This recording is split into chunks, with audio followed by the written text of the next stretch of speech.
മെനെസ് ഒടുവിൽ സ്പാർക്സിന്റെ അഭിപ്രായം മാനിച്ചു. ചെറിയ ചെറിയ നൈബർഹുഡ് പരിപാടികൾ എന്നെക്കൊണ്ട് അവൾ ചെയ്യിച്ചു.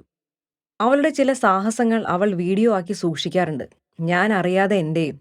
അങ്ങനെ ഒരു ദിവസം ഞങ്ങൾ ഒരു കമ്മ്യൂണിക്കേഷൻ ഇന്റർസെപ്റ്റ് ചെയ്തു. സംശയം തോന്നി ഞങ്ങൾ അവിടെ എത്തിയപ്പോൾ കണ്ടത് ഒരു പുതിയ വലിയ റിയാക്ടർ കോറാണ്. ഇത് അയാളുടെ തന്നെ, മിനേസിന്റെ. ഇത് വെച്ച് അയാൾക്ക് അയാളുടെ ആന്റി മാറ്റർ പവർ ബൂസ്റ്റ് ചെയ്യാം. പിന്നെ ആർക്കും അയാളെ തകർക്കാൻ പറ്റാത്ത ലിമിറ്റിലേക്ക് അയാൾ പോകും. അതല്ലെങ്കിൽ ഇതൊരു ട്രാൻസ്ഫർ ഡിവൈസ് ആയി ഉപയോഗിക്കാവുന്നതാണ്. അയാളുടെ എനർജി ബാക്കിയുള്ള ഹോസ്റ്റിലേക്ക് എത്തിച്ച് അവരെ ഒരു വെപ്പണാക്കി മാറ്റാവുന്നതാണ്. ഞാൻ അറിയാതെ അതിൽ കൈവച്ചപ്പോൾ തൊട്ട് എനിക്ക് ഭയങ്കര പേടി പിടികൂടി. എൻ്റെ അച്ഛൻ്റെയും മായയുടെയും എല്ലാം ഓർമ്മ എന്നിലൂടെ മാറി മറഞ്ഞു. ഞങ്ങൾ തിരികെ എത്തി. ഞാൻ വളരെ അസ്വസ്ഥയാണെന്ന് അസയ്ക്ക് മനസ്സിലായി. അവൾ എന്നെ സമാധാനിപ്പിക്കാൻ നോക്കി. ആരോ എന്നോട് ടെലിപ്പതിക്കലി എന്തോ പറഞ്ഞുകൊണ്ടിരിക്കുന്നത് പോലെ തോന്നുന്നെന്ന് ഞാൻ അവളോട് പറഞ്ഞു. അവൾ എന്നെ എങ്ങനെയോ എൻകറേജ് ചെയ്തു. ഞാൻ ഒറ്റയ്ക്കല്ല, അവൾ കൂടെ ഉണ്ടെന്ന് പറഞ്ഞു. അവൾ എനിക്കിപ്പോൾ ഒരു സഹോദരിയായി മാറിക്കഴിഞ്ഞിരിക്കുന്നു, എൻ്റെ മായയെപ്പോലെ, ചിലപ്പോൾ അവളേക്കാൾ.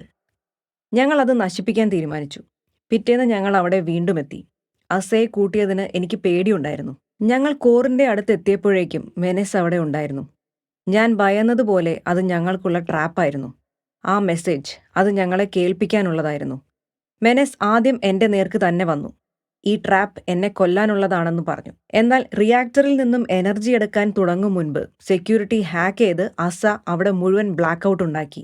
ഒറ്റയ്ക്ക് എനിക്ക് അയാളെ ജയിക്കാൻ പറ്റുമായിരുന്നില്ല. ചുറ്റും തകരാറുകൾ സംഭവിക്കാൻ തുടങ്ങി. അടുത്തുള്ള ടണൽ തകർന്ന് ആളുകൾ അതിനകത്ത് അകപ്പെട്ടു. ഒടുവിൽ എങ്ങനെയോ ഞാൻ അയാളെ എതിർത്തു. കൂടെ അസയുടെ ടേസർ ഗൺ കൂടി ആയപ്പോൾ മെനെസ് പെട്ടെന്ന് ഉള്ളിലേക്ക് ഒളിച്ചു. ഞാനും അസയും ഓടി അടുത്തെത്തി. ഞാൻ അവളോട് ശ്രദ്ധയോടെ നിൽക്കാൻ പറഞ്ഞു. അയാളെ കാണാത്തതുകൊണ്ട് ആളുകളെ രക്ഷിക്കാൻ ഞാൻ മുന്നോട്ട് നീങ്ങി. എവിടെ നിന്നോ അയാൾ വീണ്ടും അസയുടെ പുറകിൽ. ഞാൻ തിരിഞ്ഞതും അയാൾ കൈകൾ അസയുടെ ദേഹത്തൂടെ ഇടിച്ചു കയറ്റി അപ്പുറത്തെത്തിച്ചു. പെട്ടെന്ന് ആകാശത്ത് മിന്നൽ, ഭയങ്കരമായ മിന്നൽ. ഞാൻ ഉറക്കെ അലറി. മേഘഗർജനത്തേക്കാൾ അവിടെ കേട്ടത് എൻ്റെ ശബ്ദമായിരുന്നു.